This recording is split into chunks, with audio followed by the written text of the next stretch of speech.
In 2026, the United States of America will turn 250 years old, a quarter of a millennium. And I can't help but think about what that really means, not just for our country, but for people like me. I'm a first generational college student. My family came to this country with hope, grit, and a belief in the American dream. I grew up watching the people I love work long hours, sacrifice comfort, and push through challenges because they believed that here, in America, opportunity wasn't just possible, it was expected if you were willing to chase it. I'm also a varsity Division II soccer player, and one thing sports teach you is that nothing good comes easy. Progress takes discipline, humility, teamwork, and resilience. When you get knocked down, you get back up. When the odds are against you, you dig deeper, and you don't quit, because the game is bigger than just one moment. These experiences shape how I see America. They shape how I see this question we've been asked: our republic, can we keep it? Now, Dr. Martin Luther King Jr.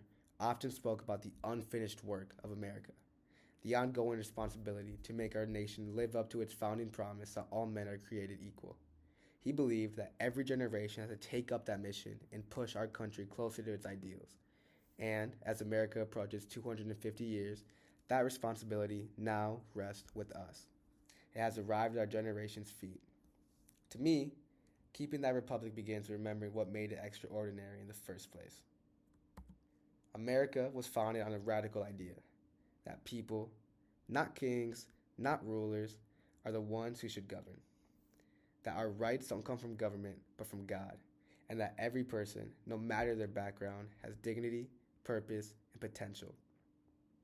As Abraham Lincoln reminded us, this nation was conceived in liberty and dedicated to the proposition that all men are created equal.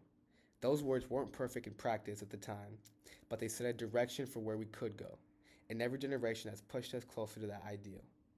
That's the America my parents believed in.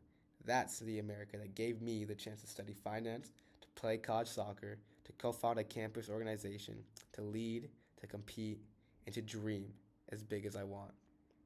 But liberty doesn't survive on autopilot. Rights don't defend themselves. A republic can't keep itself.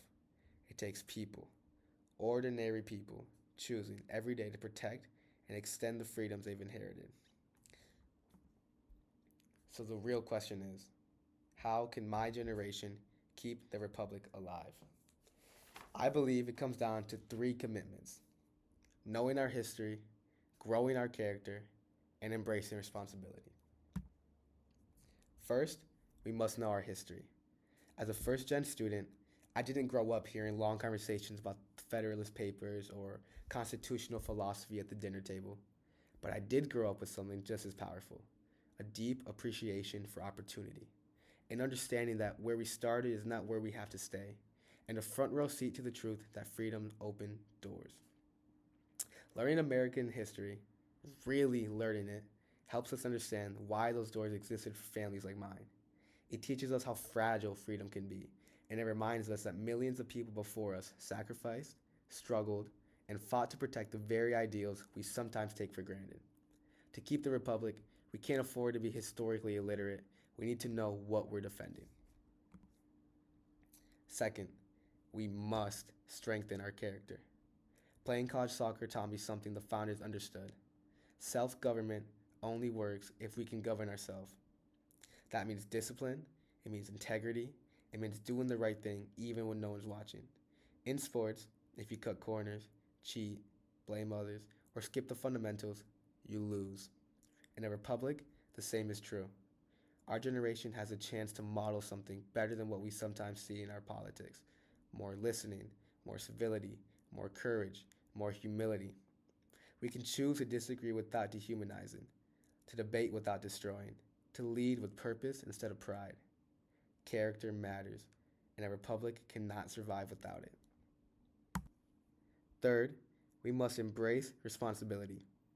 One of the greatest gifts of America's free enterprise system is that it allows people like me, someone whose family didn't grow up wealthy, and someone who has figured things out from the hard way, to build something meaningful. I co-founded a student-run marketing agency. I learned how to help lead a team, solve problems, work with clients, and build systems. None of that required permission from anyone. It required effort, initiative, and belief. That's the beauty of this country. We are free to create, free to innovate, free to take risks, free to fail and try again. But those freedoms only work if we take responsibility for our own lives and for our communities. Keeping the republic means contributing instead of complaining, serving instead of sitting out. It means voting, getting educated, being informed, and participating in the civic life of our neighborhoods and our nation. And if it means protecting the principles of limited government, not because we reject solutions, but because we know the greatest solutions often come from free people working together. So, can we keep it? I believe the answer is yes. Absolutely. Because I've seen what my generation can do.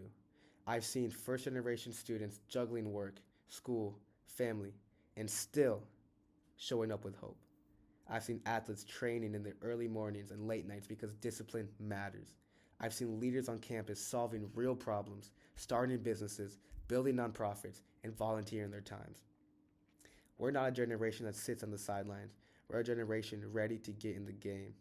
Keeping the republic means choosing courage over comfort, truth over popularity, freedom over control, and responsibility over apathy. It means treating every person with dignity. It means defending the ideals that made America possible. And it means believing, truly believing, that our best days aren't behind us, but ahead of us. My family believed in America before I ever understood it. Now it's my turn, and our turn, to carry that belief forward. The founders gave us a republic. Our parents and grandparents protected it. Now it's our job to preserve it, strengthen it, and extend it. So, can we keep it? Yes. My generation is ready to prove it.